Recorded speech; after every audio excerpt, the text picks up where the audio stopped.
Hello sweethearts! So, a week ago, in the first impressions video, I said that today we are going to run some tests with the Anycubic Kobra S1. And here we are! In this video you will see what the printer is capable of straight out of the box, without a single adjustment. We will check what kind of tolerances it can handle, at what speed ringing starts to appear, and what kind of overhangs it can manage. So let us get started. And to bring a little bit softness in our grey lives, I decided to use a spool of Anycubic PLA Special in peach pink. All settings will be default, because today's goal is to see what this printer can do right after unboxing, without tuning. That will be helpful both for beginners who are just getting their first printer and for those who already have one and are considering Kobra S1 as a second machine or replacement, so you can easily run the same tests and compare the results. And yes, if you want to repeat this test yourself, some of them are already available in the Anycubic slicer, and links to the rest can be found in the video description. So the first test is Autodesk FDM test. This one includes everything: overhangs, bridges, hole precision, fine details, and even text. It's a really comprehensive model to test the overall performance of a 3D printer. Let me pull out the spiky tower and take a closer look. To make it easier to understand what exactly we are checking, I will refer to the official test guide. We will also find the link into the description. At the first glance, the clearance test looks good up to 0.2 mm. After cooling down, even the 0.2 mm cylinder came out with a bit of resistance.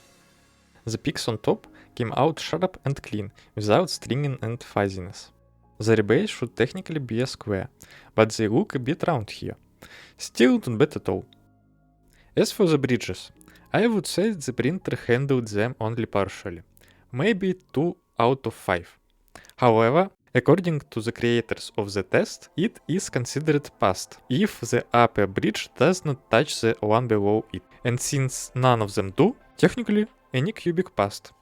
Looking at the overhangs, they look fine up to 20 degrees, but at 15 degrees some delamination starts to appear. A bit disappointing, but still 20 degrees is a decent result. Circles look good. Deviation in the x-axis is around 0.15 mm, and on y-axis is nearly perfect. Overall, the authors of these tests would probably give this result 5 out of 5, so let us take that and be happy. Second test, Orca Cube. The most interesting part here is the threaded screw. It should screw in completely if the printer accuracy is good enough. Anycubic handled that just fine. And as for the printing quality of the faces and edges, you can see for yourself.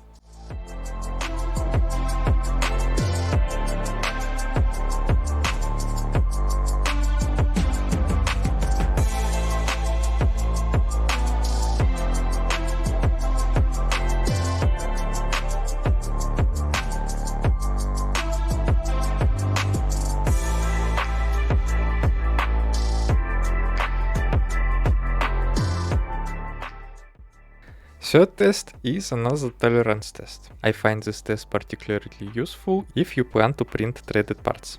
Recently I had to print an M28 thread, and having the right clearance there was absolutely critical. Back to the tests. Everything from 0.35 to 0.2 mm fits and rotates freely. But starting from 0.15 mm, movement becomes tight and uneven. And if you ever try to screw in a bolt with 0.1 clearance, well, good luck with that. Fourth test, VFA. This test helps detect and minimize vertical artifacts, usually caused by mechanical vibrations, loose belts, or imperfections in the printer's motion system. It prints a tall, thin tower where you can easily see repeating waves or ripples. By analyzing the result, you can spot issues with belts, rollers, extruder or acceleration settings, which is a key to getting smooth, even walls without the zebra stripes effect.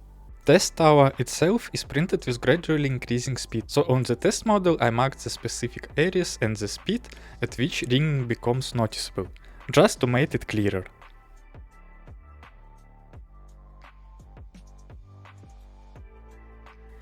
And finally, the toaster test. This one is print in place, meaning all the moving parts are printed in a single run. It has foldable side panels, a built-in lever, sliding joints for the toast movement, and a set of gears with locking pins. This combination makes it a serious challenge for any 3D printer. If everything is printed correctly, pressing the lever should make the toast pop up. If not, well, your toaster will be forever trapped. Let us see how Anycubic did. Everything that should move, moves. Everything that should rotate, rotates. That's a good sign. Overhangs do not look too bad, even at 80 degrees. The doors close smoothly with the latch, and the toast pop up easily. And the back there is another tolerance test. But the result is worse. Only the last two slides move freely. The rest are fused to the base, and that's unfortunate. Also, the handle got slightly warped during the printing, so it looks a bit off.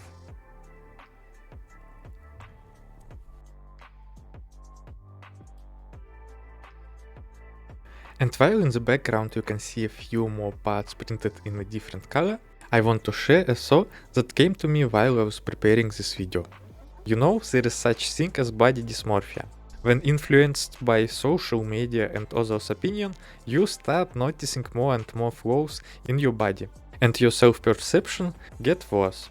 For example, after scrolling through photos of fitness models with perfect abs, you start feeling bad about your own waistline.